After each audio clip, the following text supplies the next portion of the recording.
Selamat datang kembali dengan saya Kosmas. Pada kesempatan kali ini, buat Anda yang ada di rumah, dimanapun Anda berada, saya akan menjelaskan tentang sistem rem atau bisa disebut dengan brake system. Apa jadinya kalau sebuah kendaraan itu tidak ada sistem remnya, jadi mungkin bisa sangat berbahaya sekali. Nah, pada kesempatan kali ini yang saya akan jelaskan itu fokusnya di sistem rem tipe tromol. Nanti akan saya jelaskan prinsip kerja sederhana dari sistem rem tromol, kemudian komponen-komponen dan cara kerja dari master silinder pada rem. Nah, di sini fungsi dari rem yaitu yang pertama mengurangi kecepatan dan menghentikan kendaraan. Kemudian memungkinkan parkir di tempat yang menurun dan sebagai alat pengaman dan penjamin pengendara yang aman. Untuk komponen dari sistem rem itu yang saya paparkan ini di roda 4 ya. Itu untuk roda depan itu biasanya menggunakan rem cakram, terus yang belakang itu biasanya untuk kendaraan ringan itu menggunakan rem tromol. Yang pertama itu pedal, kemudian brake booster, kemudian master silinder, kemudian diteruskan di proportioning valve atau bisa disebut dengan katup pembagi atau katup penyeimbang. Kemudian di sini ada komponen disc brake, kemudian parking brake lever, terus parking brake kabel atau ini biasa disebut dengan rem tangan. Kemudian yang terakhir adalah brake drum atau drum tromol. Prinsip dasar dari rem itu adalah sebenarnya merubah energi gerak menjadi panas. Umumnya rem bekerja disebabkan oleh adanya sistem gabungan penekanan melawan sistem gerak putar. Efek pengereman diperoleh dari adanya gesekan yang ditimbulkan antara dua benda. Seperti ini. Prinsip dasarnya seperti ini. Jadi di sini ada gerak putar. Ini biasanya terjadi di brake drumnya. Kemudian yang berhenti itu di brake plate-nya. Itu ada gesekan ya. Nah, ini sepatu remnya ini berhenti ya, kemudian brake drumnya ini berputar. Kemudian di sini ada well silindernya, karena di sini ada tekanan, maka terjadi gesekan yang akhirnya terjadi panas di brake drumnya. Jadi prinsip dasarnya seperti itu untuk rem tromol. Oke, saya lanjut. Untuk tipe rem yang digunakan pada kendaraan bermotor dapat digolongkan menjadi beberapa tipe tergantung pada penggunaannya. Yang pertama yaitu rem kaki atau foot brake. Dioperasikannya menggunakan kaki untuk mengontrol kecepatan dan menghentikan kendaraan. Kemudian rem parkir atau parking brake untuk menahan kendaraan supaya tidak mudah bergerak pada saat parkir. Kemudian yang terakhir adalah rem tambahan atau auxiliary brake. Untuk membantu rem kaki umumnya digunakan pada kendaraan besar dan berat. Ini rem tambahan ya. Itu juga biasanya dipasang di setelah transmisi, itu juga bisa ditambah auxiliary brake supaya membantu dalam proses pengereman ya, terutama untuk kendaraan besar dan berat. Ini rem kaki itu ada dua jenisnya, itu rem hidrolik sama rem pneumatis. Ini untuk rem roda. Hidrolis itu maksudnya ini pakai fluida cair, sedangkan rem pneumatis itu menggunakan udara, fluidanya berupa udara. Kemudian rem parkir yang paling sering digunakan itu menggunakan rem mekanik, diletakkan di center brake atau di tengah-tengah, atau juga bisa diletakkan di rem roda belakang. Kemudian ini rem tambahan tadi exhaust brake, itu rem tambahan ya supaya semakin kuat dalam proses pengereman. Ini tadi sudah saya singgung, itu biasanya bisa berupa booster rem atau rem yang diletakkan setelah poros transmisi, jadi dia digunakan untuk membantu proses pengereman. Rem kaki ini dikelompokkan menjadi dua ya, tadi sudah dijelaskan. Hydraulic brake konstruksinya lebih sederhana tapi lebih responsif.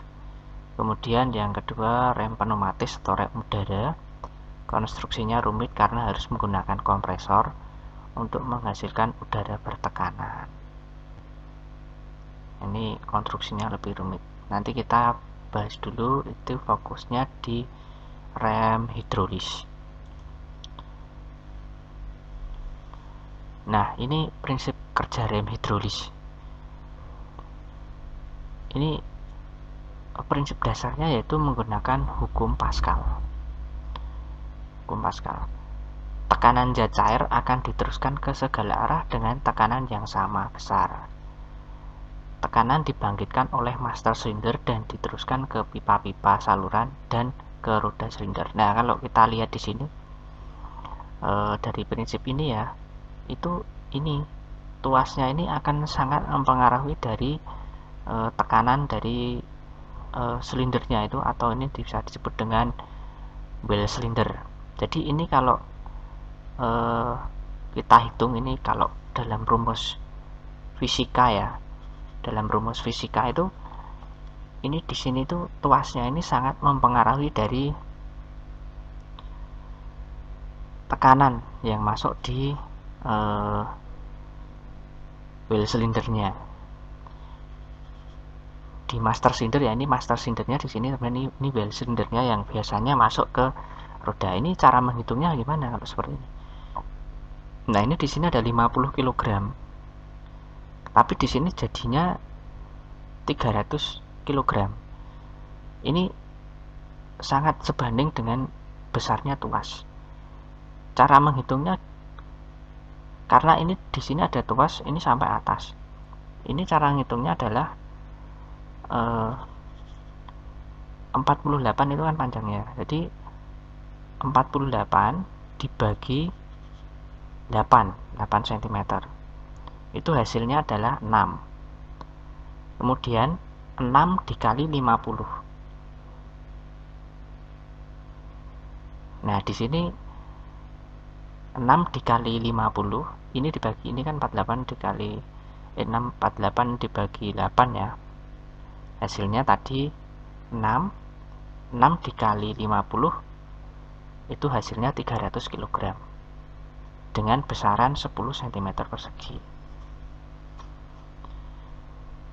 Nah, kalau 300 kg dengan luasan 10 cm persegi, kalau di sini luasannya 10 diameternya ya nih 10 cm persegi, ya tetap hasilnya keluarannya 300 kg. Tapi kalau luasannya ini 20, maka karena ini 2 kali lipatnya, makanya ini naik menjadi 600 kg. Sedangkan di sini separuhnya dari 10 ya. Ini kan 10 separuhnya 300 kg ya, akhirnya keluarannya yang terjadi adalah 150 kg karena luas penampangnya hanya separuhnya.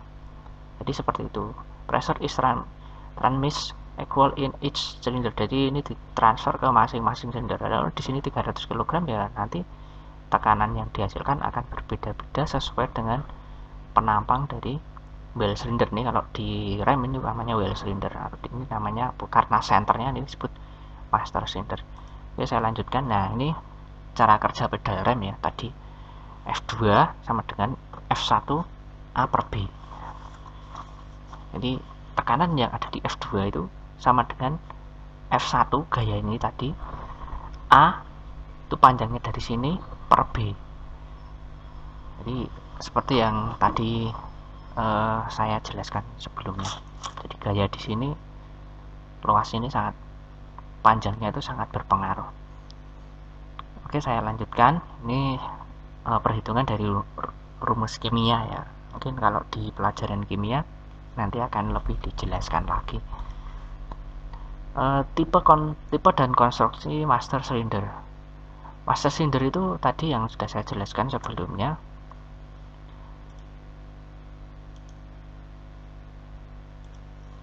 Yang sudah saya jelaskan di sebelumnya ini ya, master cylinder itu ada dua tipe ya. Tipe yaitu pertama tunggal, kemudian ganda. Maksudnya tunggal itu ya di sini itu pistonnya itu cuma satu ya, pistonnya satu. Sedangkan di sini ada dua pistonnya. Pistonnya di sini ada dua. Jadi yang membedakan itu. Ini sebenarnya untuk reservoirnya ini sebenarnya bisa digabung ya. Ada beberapa tipe yang reservoirnya ini digabung. Tapi ini tidak masalah ya, biar membedakan kelihatan dua. Tapi yang pasti yang paling membedakan adalah pistonnya. Dimana piston itu nanti yang akan menekan fluidanya untuk masuk di well cylindernya. Nah, ini di sini ada two rear brake system. Two rear brake system berarti ini masuk di rem bagian depan atau roda di depan, yang ini masuk di ini yang masuk di rear itu belakang ya, yang front itu yang masuk di bagian depan. Nanti di sini seperti komponennya seperti ini ya. Ini ada push rodnya, ini sama, di sini ada push rodnya sama. Stud ball ini yang gabung ke bodi kendaraan, piston, kemudian compression spring ini untuk pegas pengembali, master cylinder reservoirnya, kemudian outlet check valve untuk cek valve-nya. Jadi yang membedakan itu, ini ada outlet valve, piston cup, return spring, compensation port. Nanti akan saya jelaskan lebih mendalam bagaimana sistem kerjanya antara yang model tunggal sama model ganda. Nah, di sini cara kerjanya ya. Saat pedal rem diinjak, piston cup yang terletak di antara inlet port dan compensation port sehingga terjadi dua saluran antara cylinder dan reservoir tank. Nah, kebetulan ini adalah model master cylinder yang tipe ganda. Nah, di sini tadi sudah dijelaskan ya sebelumnya. Previous itu yang depan ini, yang depan itu to rear brake. Jadi yang depan itu menuju belakang, yang ini depan.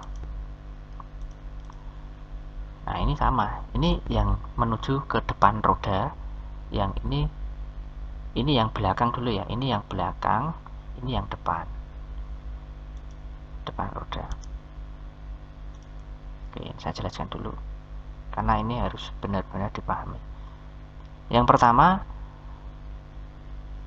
ini di sini ada compensating port sama piston cup. Ini pistonnya, piston ini masuk ke push rodnya. Ini saat pedal rem diinjak, piston bergerak ke kanan dan piston cup menutup compensation port sehingga menyebabkan tekanan hidrolis di dalam silinder bertambah dan tekanan diteruskan ke well cylinder. Jadi di sini compensation port itu mengisi oli rem yang ada di reservoir ini mengalir melewati compensation port. Terus kemudian pada waktu pistonnya ini ditekan, maka di sini tekanannya naik, terus masuk ke well cylinder. Nah, di sini dia ditekan, ya. Di sini harusnya ada ini di sini, ini compensation portnya di sini, dia ini fluidanya masuk di sini, kemudian yang sini juga sama ya, masuk di sini, ini yang compensation port. Begitu itu ditekan, seret ya, tekan, ini otomatis yang ditekan itu yang fluidanya dapat tekanan itu yang sini dulu, return spring nomor 1 ini masuk mendapat tekanan duluan, dia di sini maka akan terjadi pengereman dulu. Nah, baru karena ini pegasnya ini nekan sini, baru nekan sini, maka di sini akan terjadi tekanan masuk di wheel cylinder yang roda belakang. Jadi seperti itu. Mungkin akan saya tunjukkan dulu animasinya ya. Kalau model tipe yang single ini bagaimana cara kerjanya, kalau yang ini bagaimana. Nah, di sini ada push rod, piston, primary cap, secondary cap. Nah, ini pada waktu posisi ditekan. Ini ada inlet port, kemudian compensating port, outlet port itu yang masuk well cylinder.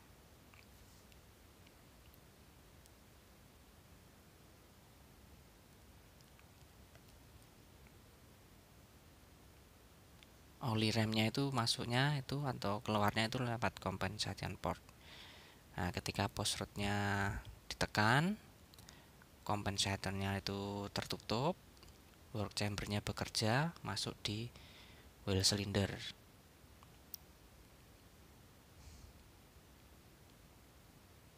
Ketika kembali, cara kerjanya seperti ini ya. Pistonnya itu kembali ke kanan, piston springnya itu menekan karena nggak ada tekanan. Primary capnya juga mundur, compensation portnya itu terjadi aliran balik fluidanya. Nah, seperti ini.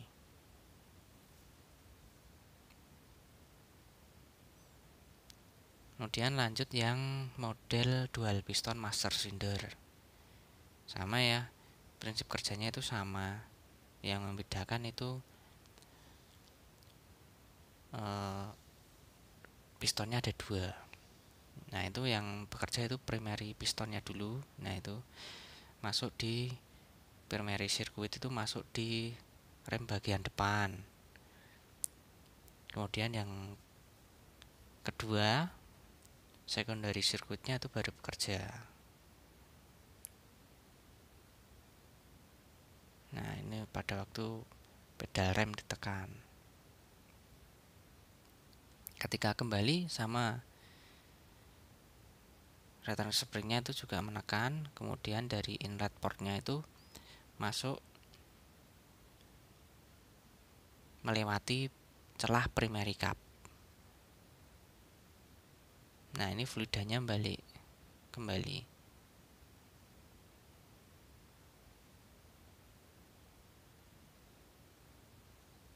Compensation portnya terbuka. Ya, akhirnya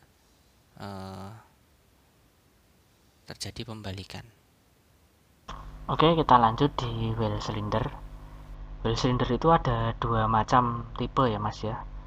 Ada single piston sama double piston. Kalau double piston itu ketika di sini diberi tekanan menggunakan fluida, maka pistonnya bisa bergerak ke kanan dan ke kiri. Tapi kalau well cylinder yang single piston ya hanya seperti ini ya, bergerak ke kanan saja.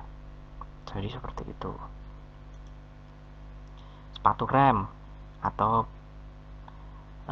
dan kanvas rem ya, ini brake shoe. Brake shoe-nya ini, kemudian brake lining itu kampasnya. Kampas rem itu campurannya bisa, bahannya itu bisa fiber, metalik, lead, plastik, dan lain sebagainya.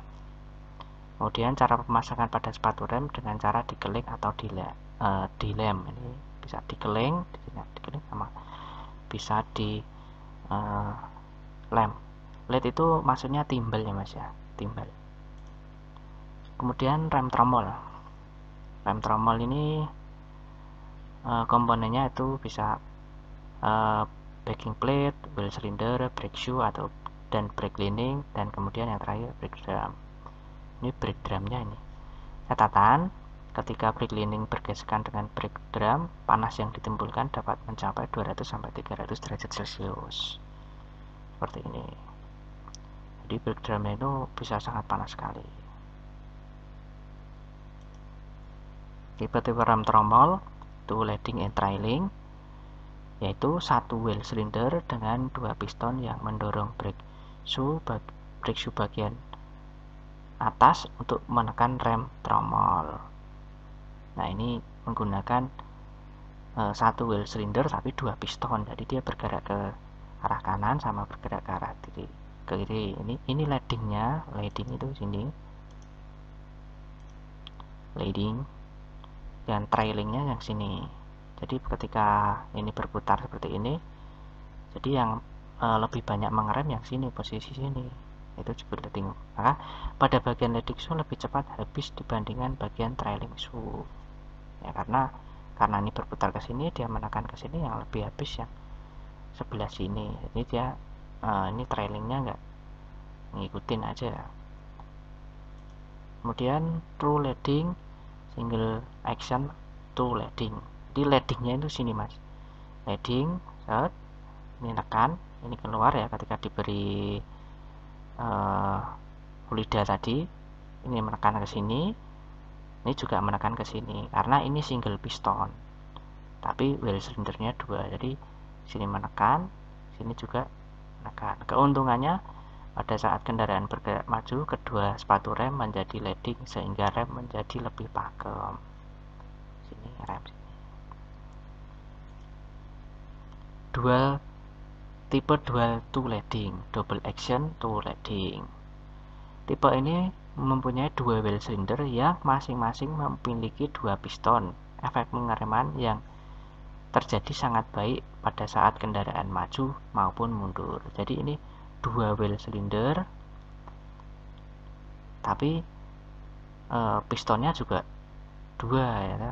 Jadi ini bergerak ke sana, ini juga bergerak ke sana, ini bergerak ke sana. Di tipe dual to leading. Kemudian tipe rem yang uniservo. Tipe ini mempunyai satu wheel cylinder dengan 1 piston dan pada adjusting cylinder dapat bergerak bebas. Ya. Ini cuman pistonnya cuman ada 1 di sini. Jadi dia cuma menekan sini, tapi sini kondisinya bebas, bisa bergerak ke kanan, bisa bergerak ke kiri. Saat kendaraan maju, kedua sepatu rem menjadi leading. Kerugiannya saat kendaraan mundur, kedua sepatu rem menjadi trailing. Ini yang tipe uniservo. Dual servo. Tipe ini merupakan penyempurnaan dari tipe uniservo. Jadi rem jenis ini menggunakan satu wheel cylinder dengan 2 piston dan adjusting cylinder yang dapat bergerak bebas, sehingga pada saat bergerak maju atau mundur, kedua sepatu rem berfungsi sebagai leading shoe. Jadi ini sama ya, yang kayak tadi, cuman ini pistonnya ada 2, jadi dia bisa ke sana sama ke sana, jadi dia bisa sebagai leadingnya semua. Jadi ke sana, yang ngerem ke sana, dia juga ngerem ke sana karena pistonnya ada 2. Ini kita lanjut. Ancor pin. Tipe ini mempunyai satu wheel cylinder dengan 2 piston. Brake shoe bagian bawah diikat menggunakan pin. Jadi yang membedakan yang bawah ini di pin atau di ancor pin. Ini biasanya terjadi pada rem tromol itu jenis yang biasa digunakan di sepeda motor. Jika dilakukan pengereman dalam kondisi seperti gambar anak panah, maka primary shoe akan bekerja sebagai leading shoe dan secondary shoe akan bekerja secara trailing. Nah, ketika ini perputarannya seperti ini, ya yang sini menjadi leading, yang sini menjadi trailing. Yang membedakan ini yang pasti di pin atau ancor pinnya. celah sepatu rem. Ini penyetelan ya. Celah yang tidak tepat dapat menyebabkan, jika terlalu besar akan menyebabkan keterlambatan dalam pengereman. Ya nggak pakem juga. Yang kedua, jika terlalu kecil, rem akan macet, jadi dia bisa ngancing sendiri. Yang ketiga, jika tidak sama akan menyebabkan kendaraan tertarik ke satu arah. Jadi kalau roda ada 4 roda, kalau itu tidak sama, maka nanti bisa pakem sebelah, atau pakem sebelah kanan atau pakem sebelah kiri. Itu kalau penyetelnya tidak sama. Yang terakhir adalah penyetelan celah sepatu rem otomatis. Cara kerjanya, saat rem parkir bekerja, maka tuas tertarik ke kiri. Pada saat yang bersamaan, tuas penyetel akan berputar searah jarum jam mengelilingi pin tempat sepatu rem terpasang, memutar adjusting screw. Nah, di sini tadi kan sudah dijelaskan ya. Maka tuas tertarik ke arah kiri. Jadi ketika ini rem tangan itu tertarik, maka ini naik, ini, terus yang ini skrunya ini akan turun ke bawah, seret. Kemudian ini juga ikut turun. Jadi yang tadinya ini naik, ini turun, krek gitu kan, dia berpindah. Nah, otomatis levernya ini akan menjadi semakin melebar. Jadi ini bergerak ke sana, yang sini bergerak ke sana, dan ini ngancing. Jadi dia akan otomatis nyetel sendiri. Pada saat celah mencapai harga standar, celah sepatu rem dengan tromol plus minus 0,5 mm, maka adjusting lever hanya bergerak sedikit, tidak dapat menggait gigi adjusting screw, sehingga celah sepatu rem tetap. Jadi untuk penyetelan rem tangan itu harusnya bisa nyetel sendiri, jadi otomatis. Nah, di sini karena rem tangan itu kan menjadi satu sama rem tromol di roda bagian belakang, maka di sini otomatis akan tersetel. Dan ini melebar ke sana, ini melebar ke sana, menjadi celahnya ini plus minus 0,5 mm. Ini adjusting levernya ngancing turun, akhirnya mencapai ukuran itu, nyetel sendiri, jadi kencang lagi. Ini untuk yang rem tromol. Untuk minggu depan kita lanjutkan di rem cakram. Untuk ini silakan dipahami dulu, dan semoga apa yang saya jelaskan ini bermanfaat. Jika ada saran dan kritik dalam saya menjelaskan, bisa menulis di kolom komentar. Salam sehat dan tetap semangat selalu. Terima kasih.